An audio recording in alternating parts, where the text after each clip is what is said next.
Feliz de estar aqui com você. Opa, bem-vindo. Bem-vindo a todos que estão acompanhando a gente aqui na Campus Party Brasil, evento 100% digital nesse ano. E a gente tem aqui nesse painel, Iberê e convidados, um tema super interessante para a gente discutir, que é desvendando a ciência. O Iberê, claro, permeia por esse mundo aí de uma forma super bacana, trazendo bastante conteúdo que é relacionado ao assunto. Então, é um prazer, Iberê, compartilhar aí esse momento com você.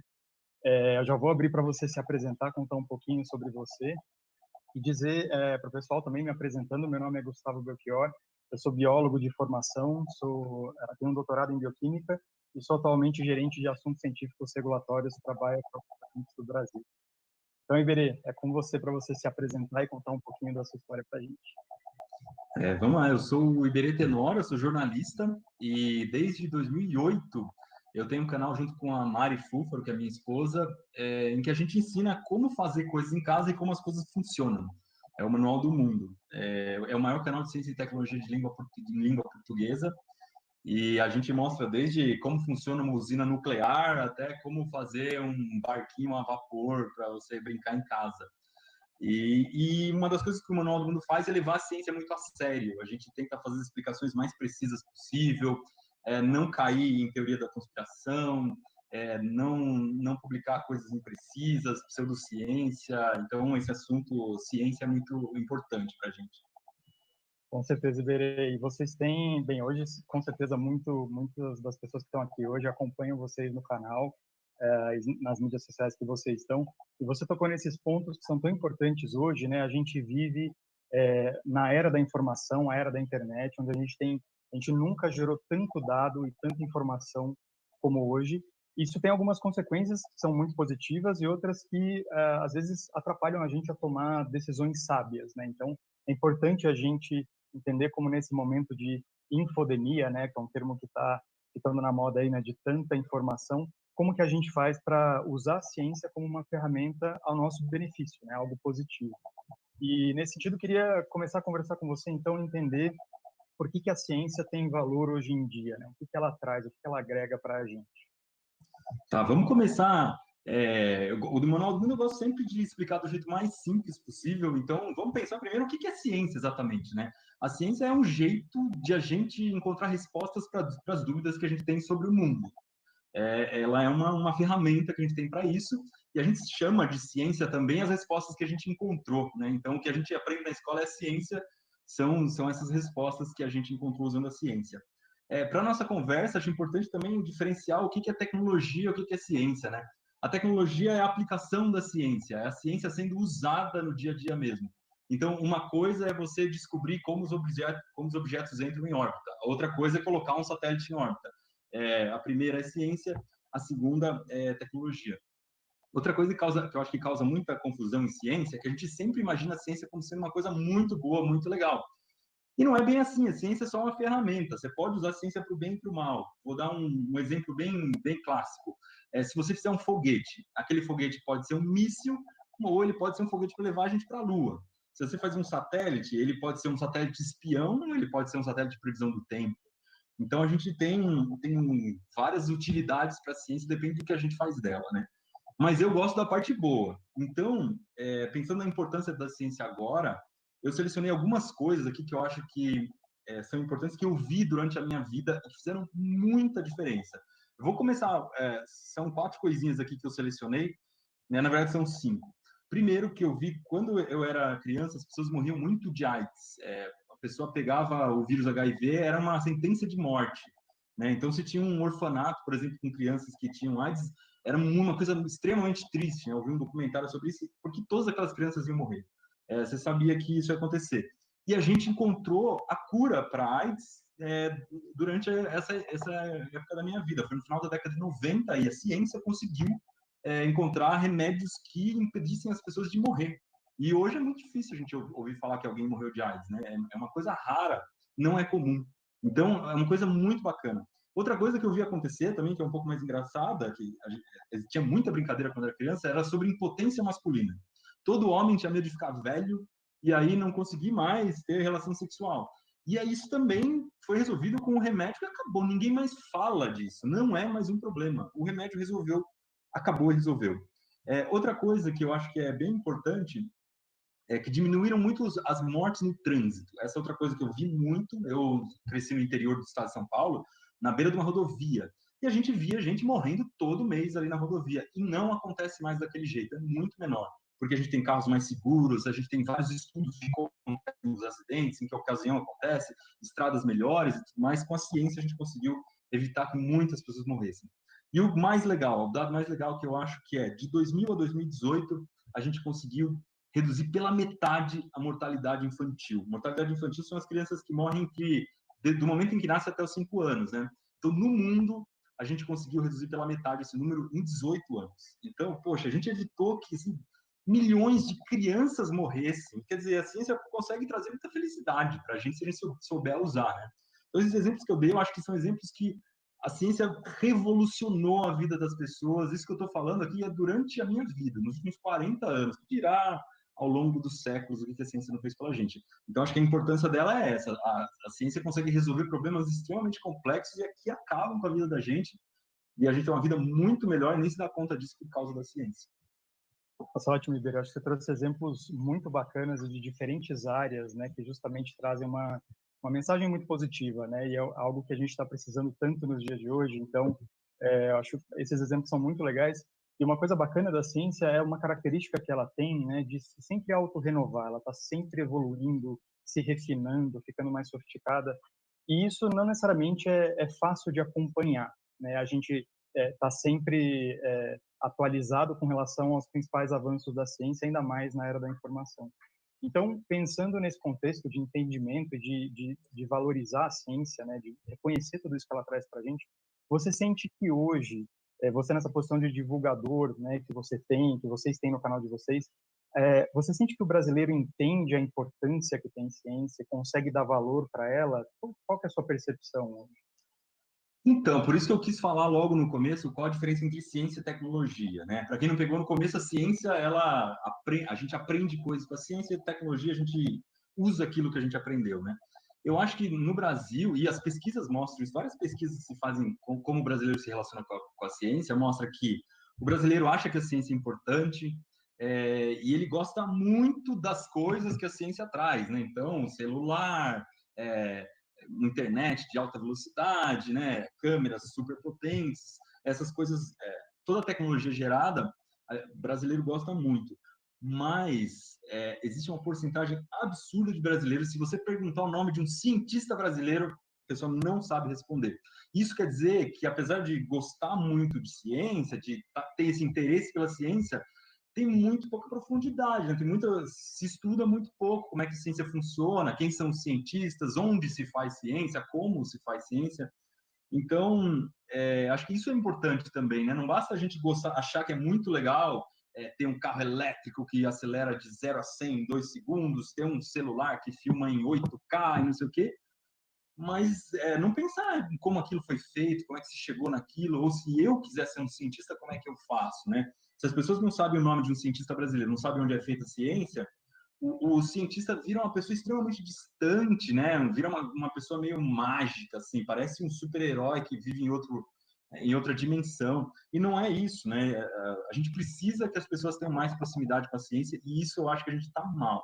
Falta muita coisa ainda. Tem que valorizar mais o cientista e valorizar mais o trabalho que se faz na ciência. Nossa, sem dúvida. E no Brasil a gente tem tanto exemplo histórico, né, de quem contribuiu tanto para melhorar as nossas vidas em N áreas, né, como a gente já falou. E realmente eu acho que a gente, de forma geral, como população, a gente não tem noção desse valor agregado ao longo dos anos. E hoje em dia os cientistas brilhantes que colocam a ciência do Brasil em muitas áreas na ponta do que existe em termos de avanço, né? Sim, sim. Mas Mesmo quando a gente fala, por exemplo, quando a gente teve o Zika vírus agora, foram os pesquisadores brasileiros que rapidinho identificaram de onde estavam vindo aquelas crianças com microcefalia, né? O que estava acontecendo e na hora já mapearam todo o problema. A gente conseguiu contornar esse problema rapidamente porque a gente tem pesquisadores bons aqui, né? Exato, exato. E justamente, eu acho que com o Manual do Mundo vocês encontraram uma forma muito bacana de geração de conteúdo, né, que é muito um caminho que vocês seguem, para tentar ajudar a trazer atenção para isso e valorização para isso, né? Então, você entende que para a gente conseguir trazer mais consciência, mudar essa percepção, né, de valor que a ciência brasileira tem, você acha que esse é um caminho da gente continuar gerando conteúdo para conseguir obter esses objetivos?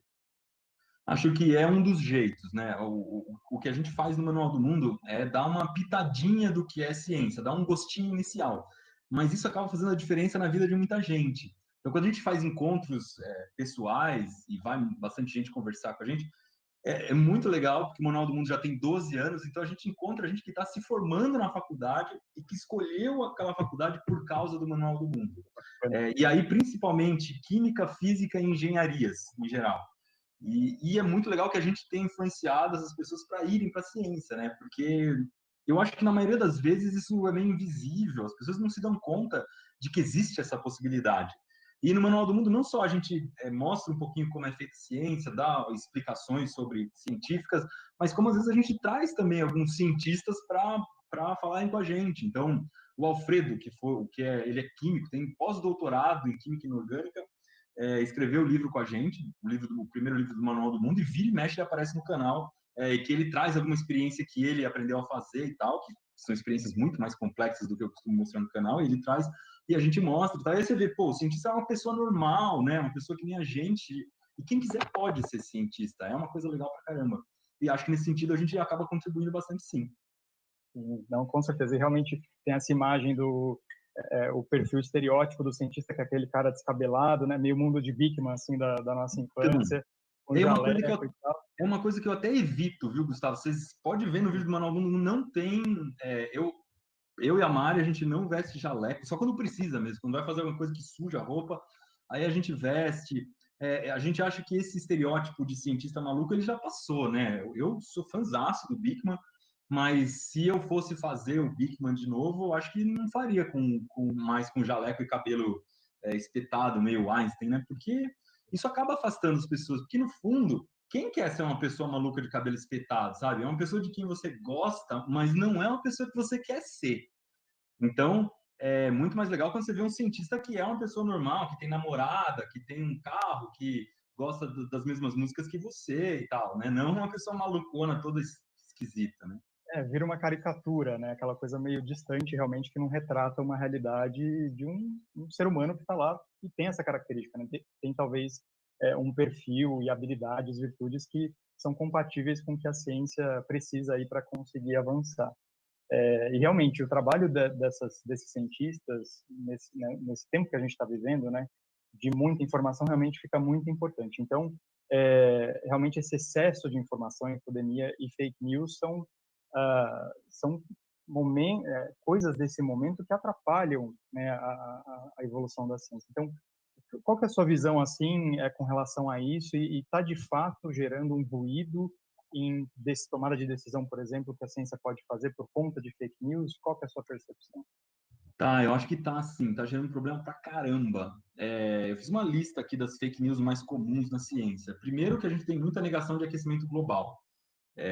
Então, tem muito ataque ao aquecimento global sem base científica, atacando os próprios cientistas, e é um problema gigantesco que a gente tem. Então, é muito difícil de combater o aquecimento global com esse tipo de informação que atrapalha.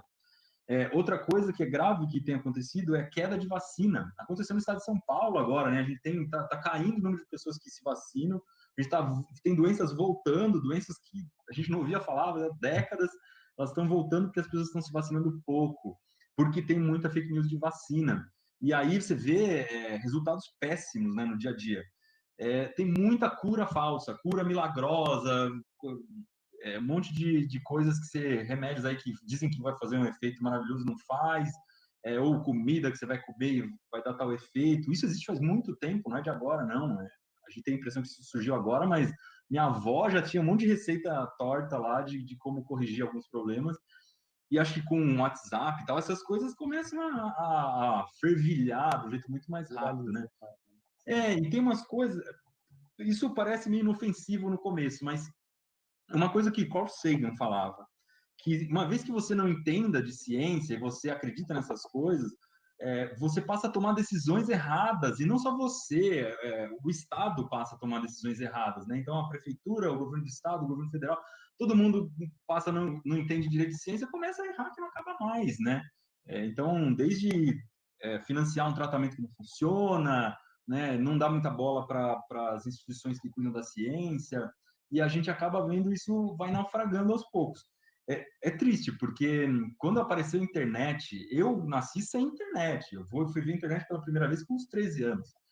E eu falei, nossa, isso aqui vai mudar o mundo de ponta cabeça, vai melhorar muito, porque a primeira coisa que eu fiz quando eu abri a internet foi ver mapa foto de satélite, porque eu queria ver se a foto do mundo era igual a gente via no mapa.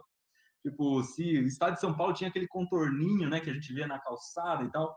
E eu falei, nossa, você vai ter acesso a todas as informações, vai ser revolucionário. Foi revolucionário, mas depois que qualquer pessoa pode publicar onde quiser e tal, a gente começou a ter uma difusão muito grande de notícia ruim, né? Não só falsa, mas de má qualidade.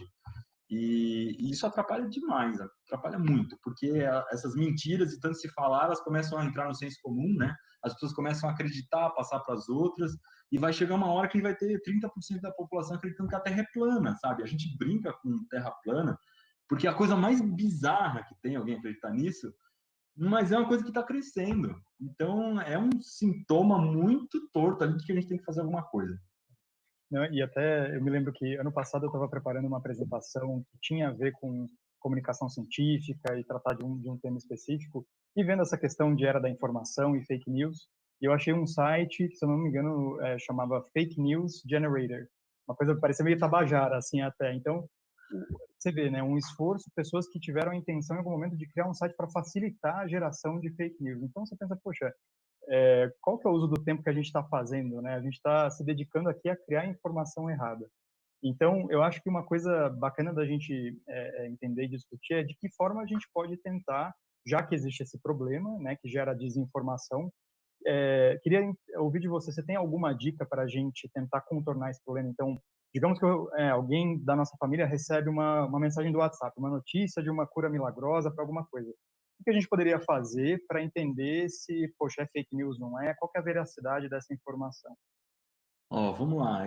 Tem muita coisa que dá para fazer, algumas coisas mais simples, outras mais complexas. Vou falar 3 coisas que eu acho que são as mais basiconas, assim, que todo mundo pode fazer de cara. Primeira coisa, de onde veio essa notícia? Porque se ela veio de ninguém, porque na maioria das vezes vem de ninguém, ela é só uma mensagem de texto encaminhada pelo WhatsApp que você não sabe de onde surgiu. Esquece, apaga na mesma hora, não tem valor zero. Isso é zero, não tem valor nenhum. Se você não sabe de onde veio, não tem como acreditar naquilo. Se você sabe de onde veio, dá para você pelo menos cobrar de quem publicou, né? Mesmo que seja um site meio torto ali que publica informação de má qualidade, ainda assim é alguma coisa. Existe alguém ali que você consegue identificar e por isso que na imprensa, por mais que tenha erro, né, nos jornais e tal, você tem o nome da pessoa que fez, o jornal, você consegue cobrar direto ali de quem fez, né?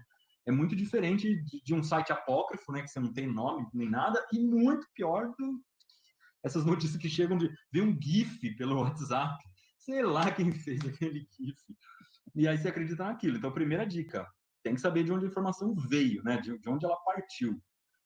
Não estou nem falando das fontes da informação que estão lá dentro, é de quem escreveu mesmo aquilo. Normalmente, isso aí já vai eliminar 90% das notícias falsas que chegam pelo WhatsApp. Outra coisa que você tem que fazer é ler tudo, ler o texto inteiro, porque as pessoas não leem. Elas compartilham a manchete, e a manchete, na maioria das vezes, ela é meio sensacionalista, mesmo que a notícia seja verdadeira. Então, as pessoas ficam passando para frente sem ler, e se você lê com atenção a notícia falsa, você já começa a pegar coisa errada ali do jeito muito rápido, né? Então você já consegue ter uma segunda camada de filtro ali se você lê inteira. E a terceira coisa, dá uma gulgada básica. Apareceu uma informação lá, gengibre cura Covid-19. Então joga no Google, verdadeiro ou falso? Gengibre cura Covid-19? Na hora, se for mentira, vão aparecer alguns sites, por exemplo, e-farsas, tem uma série de checadores de notícias que eles ficam atrás dessas notícias aí. Quando tem uma notícia falsa, eles pegam, mostram por que ela é falsa e você vai achar com facilidade no Google. Então, uma gugadinha básica se resolve. Só aí você compartilha. Sinceramente, eu praticamente não compartilho notícia. Eu acho que é uma responsabilidade tão grande que eu prefiro não ter. Eu só compartilho quando é muito importante para uma pessoa só. Eu acho que a gente tem que tomar muito cuidado, porque no momento em que você compartilhar uma notícia falsa, é tipo compartilhar comida ruim, sabe? Não é uma coisa que se faça. Então, você está dando para outra pessoa uma coisa que não presta. Então, vamos tomar cuidado. Eu acho que a gente devia pisar no freio e compartilhar muito pouca notícia no geral. Tem que tomar mais cuidado. Porque as pessoas sabem onde buscar notícia, né? A gente não precisa ficar querendo mostrar para todo mundo que a gente está lendo, etc. Eu acho que esse cuidado a gente tem que ter. Dar uma respirada funda e seguir esses 3 passos já eliminaria assim, uma quantidade absurda de notícias falsas. E é uma questão de pensamento crítico, né, Iberê, você está trazendo também. E você citou sobre sua segunda dica, eu acho que as 3 são válidas. A segunda, eu tive uma experiência hoje que eu estava participando de uma dinâmica, um exercício que teve uma pergunta assim: Buenos Aires é a capital de qual país da Oceania? Então, no finalzinho da pergunta estava assim, da Oceania. E daí tinha, entre as respostas, estava Buenos Aires, né, estava Argentina, quer dizer, e daí estava nenhuma das anteriores, né, porque realmente era uma coisa que não encaixava. Então, só com a leitura atenta de todo, né, daquele pacote, que você ia chegar realmente, pera, eu vou tomar uma decisão certa de responder Buenos Aires ou seria nenhuma das anteriores? Então, acho que isso que você falou faz muito sentido. E para a gente ajudar, e daí de novo, né, eu acho que o Manual do Mundo ele traz essa facilidade, essa linguagem gostosa, né, dá prazer de ver os vídeos que vocês fazem. E eu acho que isso ajuda a despertar a curiosidade para a ciência, né? A gente não está falando daquela ciência acadêmica, de seguir a metodologia científica criteriosamente, mas o despertar desse interesse, né? Então, eu acho que o entretenimento vocês reconhecem como uma forma capaz de fazer isso, né? E eu queria também entender se você confia nesse caminho e que outras formas a gente tem para ajudar nesse despertar. Tá, primeiro que a gente no Manual do Mundo faz entretenimento misturado com ciência porque é o que a gente sabe fazer. É o que a gente acha que é a nossa vocação, é o que a gente faz de melhor. Mas isso não quer dizer que seja o único caminho, não. Acho que, antes de tudo, a escola tem que ser o lugar em que as pessoas criam interesse pela ciência. E é muito triste se isso não estiver acontecendo, sabe? E não está acontecendo. A gente sabe que na maioria das vezes, a escola ela tira o interesse pela ciência em vez de estimular, né? Então, esse seria o caminho natural, né? As pessoas verem as coisas na escola, se entusiasmar por elas e, a partir daí, escolher uma carreira, se interessar mais, ir mais a fundo do que a escola ensinou e tal. Primeiro ponto, escola. Depois, acho que a gente precisa de museus. A gente precisa de museus legais. E tem muito pouco, muito, muito pouco. Aqui em São Paulo, a gente tem alguns museus. Geralmente, qualquer museu vai ser ligado à ciência, né? Você vai aprender muita coisa no museu, cada um na sua área. Mas você sai um pouquinho de São Paulo. Eu, por exemplo, nasci em Sorocaba, que é uma cidade que fica aqui a 80 quilômetros de São Paulo, muito perto. Sorocaba é uma baita de uma cidade, tem quase 500 mil habitantes, é uma cidade super desenvolvida, acho que já passou de 500 mil, uma cidade super desenvolvida, bonitona, tem industrializada e tal, mas praticamente não tem museu em Sorocaba. Então, como é que pode? Você tem uma cidade tão grande, uma cidade que tem dinheiro, e você não tem museu nenhum. E no resto do Brasil segue esse padrão. A gente tem cidades imensas, com muita gente, e só tem museu nas capitais e poucos. Um dos museus mais visitados do Brasil é o Museu Catavento, que é um museu de ciência voltado para o público jovem, fica aqui em São Paulo. Então, isso é um sinal que, poxa, tem público para esses museus, eles estão interessados, por que a gente não tem mais? Né? Acho que é uma coisa que é muito necessária. E os museus no Brasil que estão pegando fogo, né? Museu Nacional pegou fogo agora, Museu da UFMG pegou fogo faz pouco tempo, o Museu da Língua Portuguesa pegou fogo tempo atrás. Não é possível que nossos museus todos peguem fogo. Isso é muito grave. Então, o museu é um jeito muito legal de estimular a ciência. Outra coisa que eu acho é que quem faz ciência tinha que se comunicar mais com o público geral. Então, eu acho muito bacana. Eu estou aqui do lado da USP, 1 quilômetro da USP, e tem alguns eventos ali que eu acho que fazem muita diferença. A USP tem uma semana que eles abrem a universidade para as pessoas irem, e aí você consegue ver o que tem em cada curso, fazem exposições. Tem a FEBRACE, que é a Feira Brasileira de Ciências, acontece todo ano, em que alunos do Brasil inteiro vão mostrar os seus trabalhos lá. Isso é muito importante também. E, por último, acho que a gente tem que ter bons livros. Aqui no Manual do Mundo, a gente também faz isso. Além de ter vídeo, a gente faz alguns livros que seguem a mesma filosofia, né? Sejam muito fáceis de entender que gere uma curiosidade tremenda, que a pessoa comece a gostar de ciência e querer ir além depois. Então, acho que esses são alguns caminhos que eu consigo ver além do entretenimento em vídeo, que é o que a gente faz hoje. Mas tudo está em falta, né? Tudo tem pouco, é insuficiente, eu acho. Sim. Não, e esse ponto da educação, né, da educação básica, isso está na escola e a criança ela tem naturalmente nela esse instinto, né? Eu tenho um amigo que uma vez a gente tinha um projeto para escrever alguns artigos sobre ciência, ele falou sobre como a criança já é um cientista nato, né? Tem esse espírito de pesquisador. E eu lembro muito desse texto, foi muito legal e realmente é como que a escola consegue alimentar isso e não bloquear, né? Esse instinto de querer descobrir o mundo, de saber mais, né? De ter humildade de falar, poxa, eu não sei o que será que eu tenho para aprender, né? E é uma questão de mudança de hábito. Quando eu penso, né, no aspecto cultural também, de visita em museu, então, quando a gente, né, de forma geral, quando a gente viaja, ir para museu meio que sempre está nos checklists ali daquela cidade, daquele país. E aqui, no nosso próprio país, não é um hábito que a gente tem muito incentivado, né? Mas algo que a gente pode mudar é justamente essa questão cultural, né? E essa busca por conhecimento científico, que é algo tão bacana, e divulgação científica, então, nem se fala, né? Algo que está cada vez mais sendo explorado e eu sinto uma melhoria, mas ainda falta muita coisa quando a gente fala de uma divulgação de ciência que conversa, de fato, com a população em geral. E até puxando esse gancho, né? A gente está falando, óbvio, bastante de ciência, e a ciência tem um elemento aí muito importante que é o método científico, né? E ele é muito importante para esse acúmulo de conhecimento que tem centenas de anos já, quando a gente até pensa no método científico mais moderno.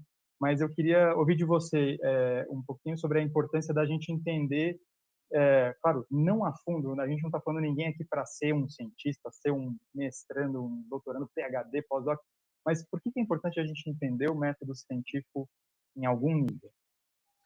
Então, vamos começar de lá de trás e entender o que é método científico exatamente, né? Eu falei que a ciência é um jeito de a gente encontrar respostas para o nosso mundo. Como é que a gente encontra essas respostas, né? A gente olha para cima e espera vir uma mensagem, a gente faz como?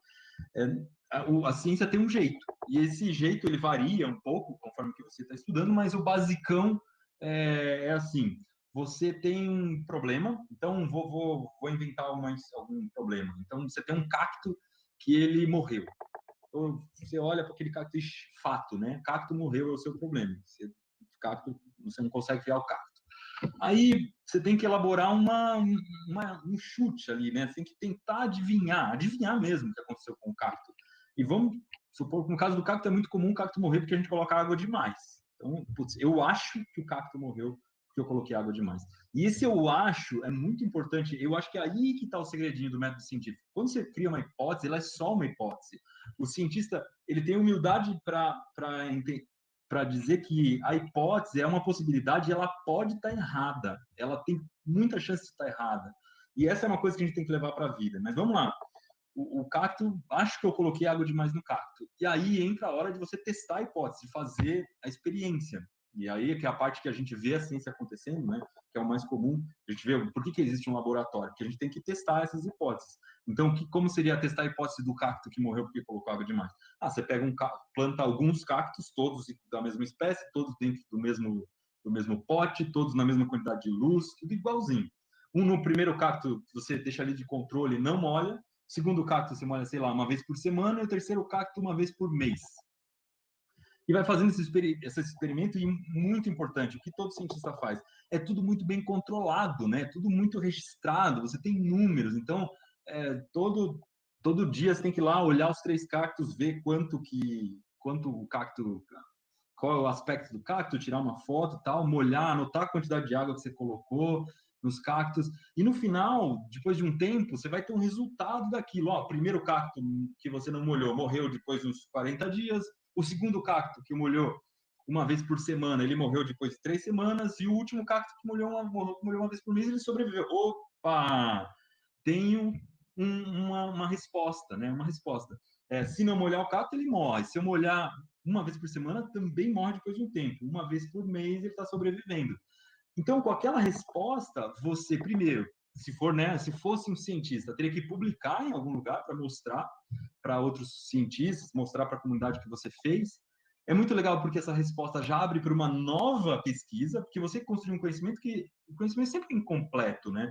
Então, aquele cacto, você sabe que uma vez por semana, mas qual seria a quantidade exata? Então, na próxima experiência, você já vai cercando mais ali a quantidade de água, né? Fazendo coisas mais próximas de uma vez por mês para você conseguir melhorar cada vez mais.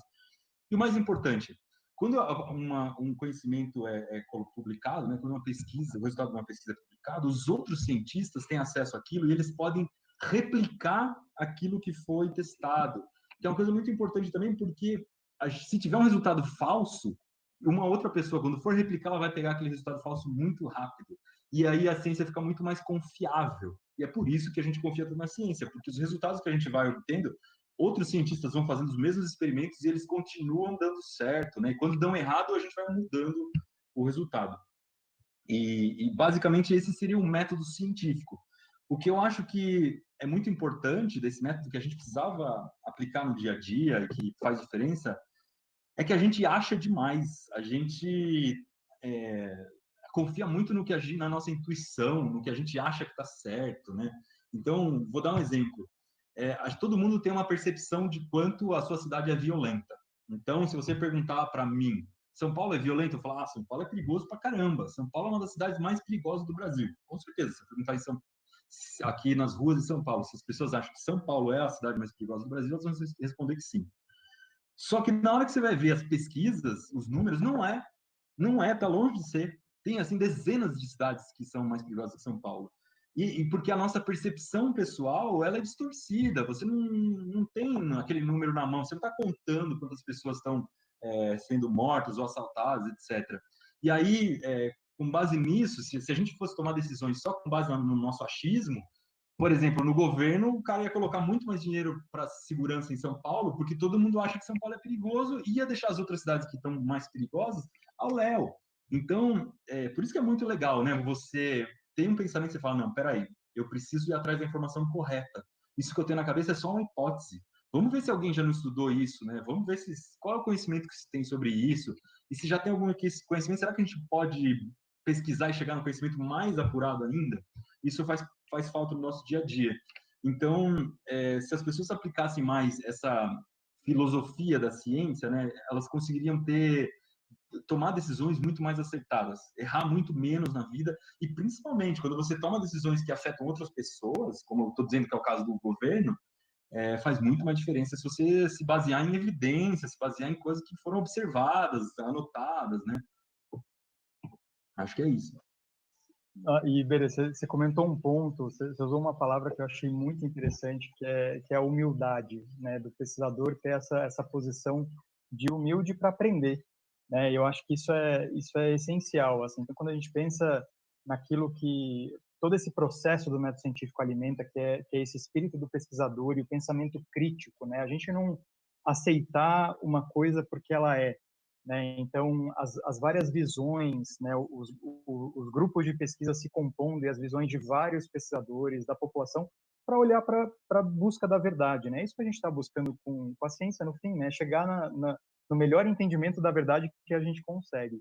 Então, E acho que por isso também, Gustavo, desculpa te interromper. Imagina, manda lá. A gente também tem que pensar que a ciência não é perfeita, ela está muito longe de ser perfeita. Quando você tem alguma coisa que a ciência ela quer chegar cada vez mais próxima do real, da perfeição, mas nunca chega. Ela é feita por humanos e a gente tem uma série de limitações, né?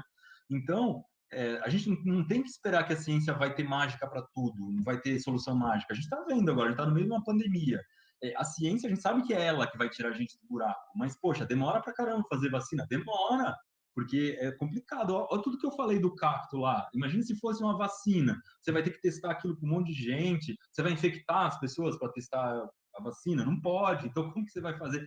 É super complicado. Então, também a gente tem que ter a noção de que a ciência ela evolui, ela corrige os seus próprios erros e ela vai melhorando ao longo do tempo. Não dá para a gente achar que ela é um oráculo que vai responder todas as perguntas e que é perfeita, tá longe disso. Acho que essa noção, é importante ter essa noção para a gente não botar toda a responsabilidade nas costas da ciência e achar que ela resolve tudo, que está tudo na mão ali, sabe? Porque no fim das contas isso causa uma decepção com a ciência e acaba perdendo o interesse. Você fala, se não dá para criar uma vacina em um mês, então vou tomar o gengibre, sabe? Não é assim. E eu lembro, você estava comentando dessa questão da ciência não ser perfeita em si, né? Um exemplo que eu acho muito interessante é justamente do modelo atômico. Né? Então, quando a gente pensa, por exemplo, na primeira proposta do modelo do átomo, né? Era aquela bola de bilhar, aquela coisa rígida, uma única esferinha ali que representaria a menor parte da matéria. O nome E dele hoje, já é errado, né? sim, exato, exato. E quando a gente evolui hoje para o nosso entendimento do que é o átomo, nossa, é de uma complexidade, né? E até questões ali do comportamento das partículas subatômicas, dos elétrons, como é que eles conseguem se expressar ali na eletrosfera, ou mesmo partículas subatômicas, quarks, muons, enfim. Então, poxa, será que esse primeiro modelo ele estava totalmente errado?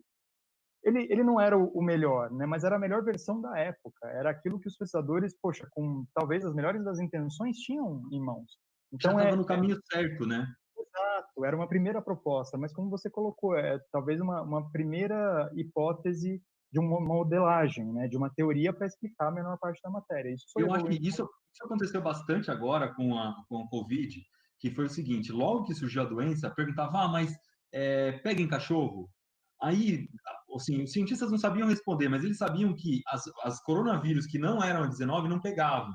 Então, com base em todo o conhecimento que se tinha do coronavírus anterior, né, das outras versões do coronavírus, você conseguia ter algumas pistas que depois foram se confirmando. Isso que é legal, né? Ó, não sei com certeza a resposta, mas se a gente for ver o que aconteceu com esse tipo de vírus antigamente, a resposta seria essa. Então a gente pode ir mais ou menos por esse caminho.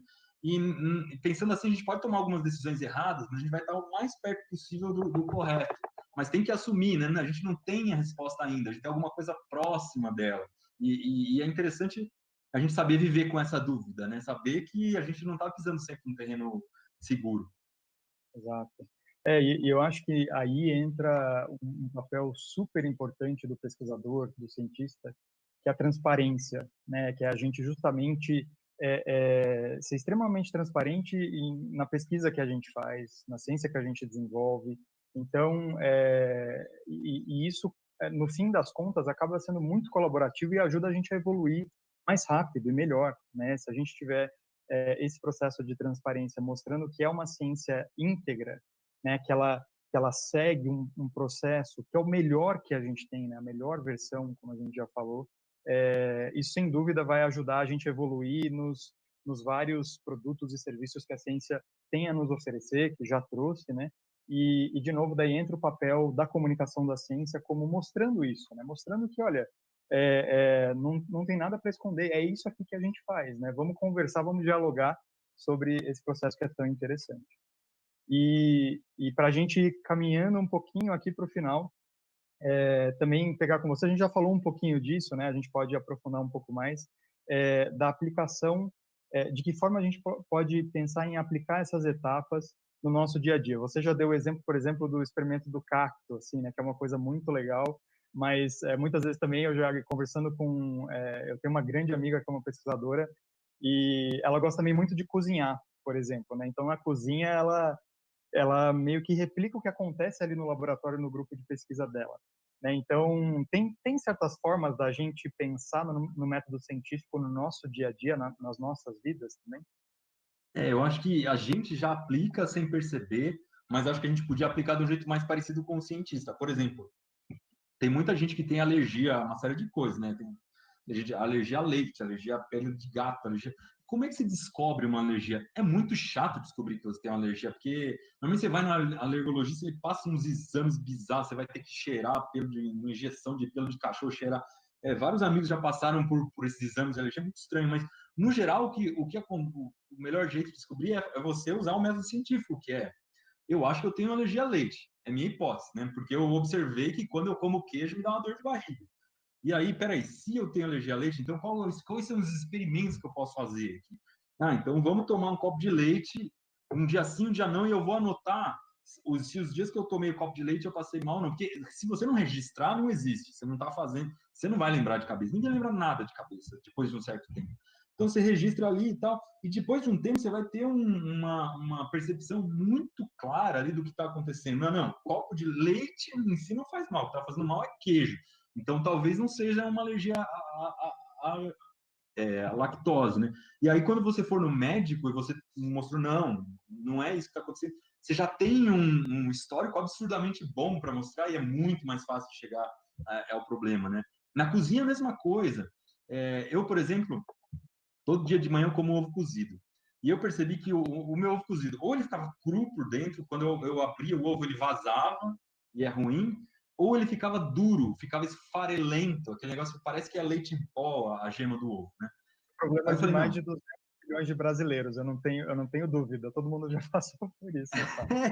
Aí eu falei, não, eu quero chegar no ovo perfeito, que seria aquela gema, que ela já tá durinha, mas quando você abre, ela ainda tem algum creminho dentro, assim, tá levemente mole lá no meio, como se fosse o núcleo do planeta Terra, assim, tem uma coisinha que vaza, né? Na verdade, o planeta Terra é mais mole do que o ovo, mas deu um exemplo ruim. Aí, o que eu fiz? Eu coloquei 3 ovos, num tanto de água, numa certa leiteira, num certo fogão, e comecei a anotar. Coloquei 8 minutos, abri o ovo, não é ainda isso. 9 minutos, 10 minutos, 11 minutos, 12 minutos, eu descobri que com o meu fogão, com aquela leiteira, com 3 ovos, com tanto de água, é 11 minutos. E agora eu não erro, já faz tipo 1 ano que eu tenho essa fórmula, o ovo sai sempre perfeito. E agora eu preciso descobrir qual é a forma para eu tirar a casca de um jeito perfeito. Porque apesar de conseguir o ovo por dentro perfeito, por fora ele ainda sai a casca junto com o ovo. Mas isso é o Confesso que eu método também científico. precisava dessa solução. Sim, sim. É o método científico ali, sabe? Funcionando na prática. É uma experiência que você colocou vários desafios, elaborou uma hipótese, chegou a uma conclusão e tem como ir além, né? Tem como dividir isso com outras pessoas. E é muito bacana. Sim.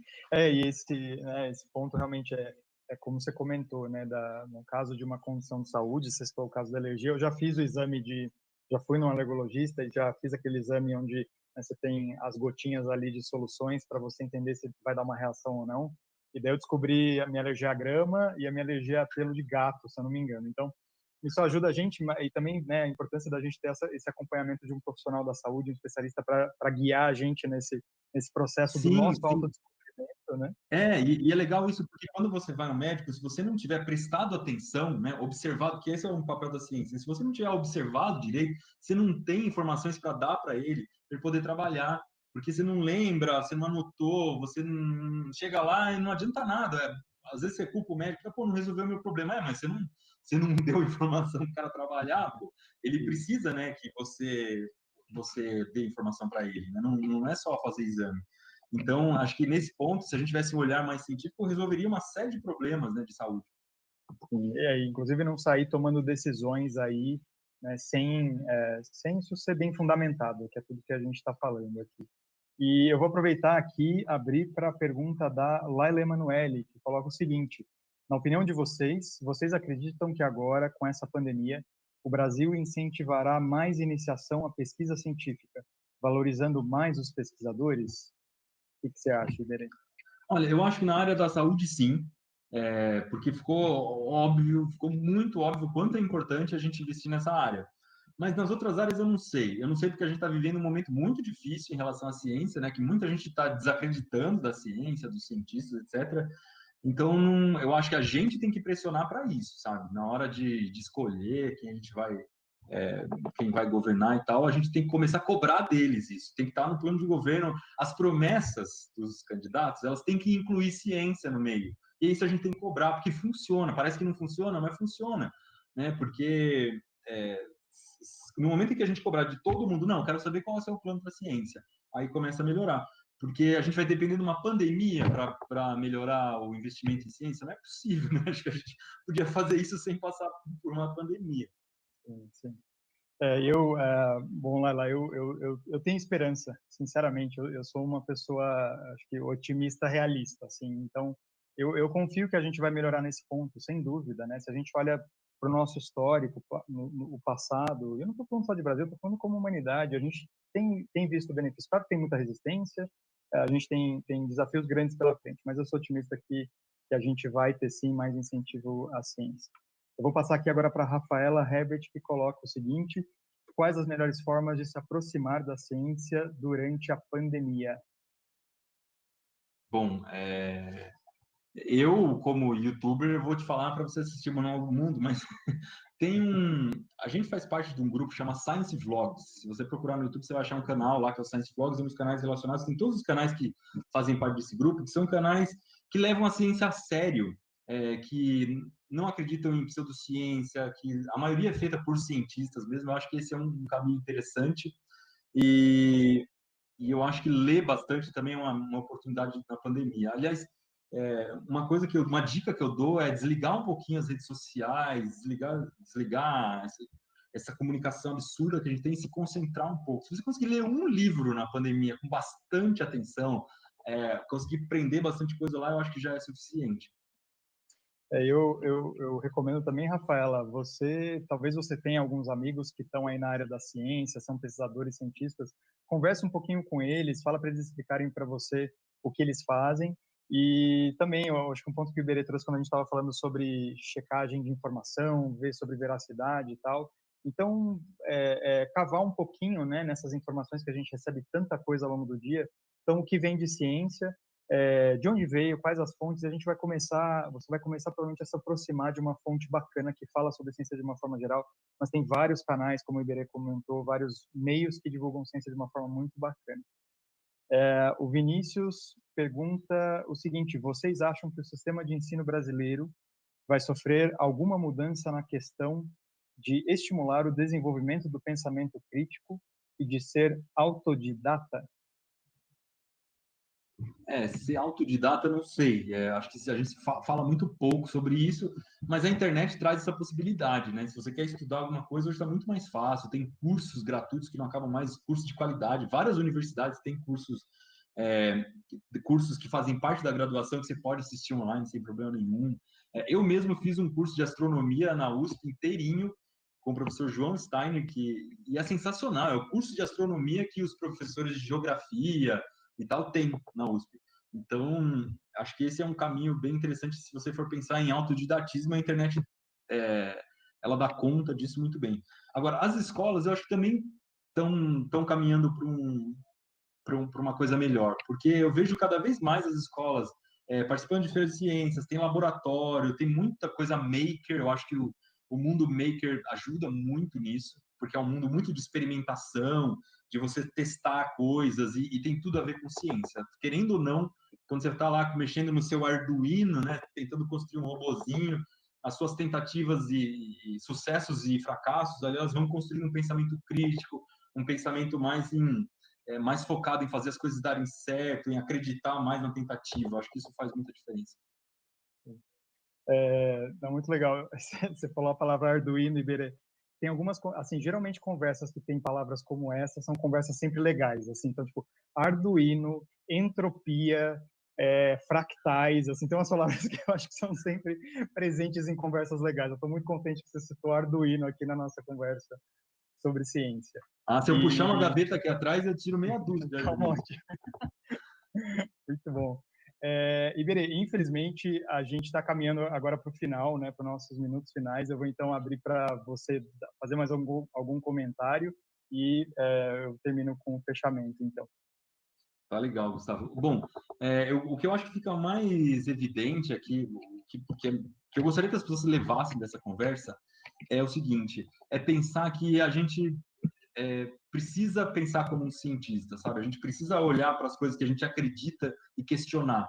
Falar, putz, será que eu estou certo? E não ter medo de pesquisar sobre isso e talvez de mudar de opinião quando você encontra alguma informação mais precisa, ou até quando é uma coisa que você já defendeu, você ter a opção de voltar atrás e falar, não, peraí, eu estudei melhor e não é bem assim, dá para a gente fazer do outro jeito, essa talvez não seja o jeito fácil, não seja o jeito certo. Acho que esse tipo de atitude é o que faria muita diferença nesse momento. E aí a gente começa, se você tiver esse tipo de atitude, você também começa a enxergar o mundo de outra forma, começa a dar mais valor para a ciência, para as informações que passaram por um crivo científico, para produtos que foram criados a partir desses critérios, etc. Então, acho que se tem alguma coisa que a gente tinha que levar dessa conversa, é isso, noção de ser crítico e de ser humilde ao mesmo tempo. Boa. Obrigado, Iberê, por essas palavras, muito legal, eu assino embaixo, acho muito bacana. E queria, então, encerrar aqui a nossa conversa, mas quero continuar conversando mais com você, foi muito bacana, foi um prazer. Prazer Ser foi de meu. novo a Campus Party, a todo mundo que pôde entrar e acompanhar a gente hoje, aos colegas da Baia pela oportunidade, foi realmente muito bom essa experiência. E não percam, a Campus Party continua, amanhã tem mais evento. Eu vou terminar com uma frase de Sócrates, que é muito bacana, só sei que nada sei. Então, até mais. Valeu, pessoal!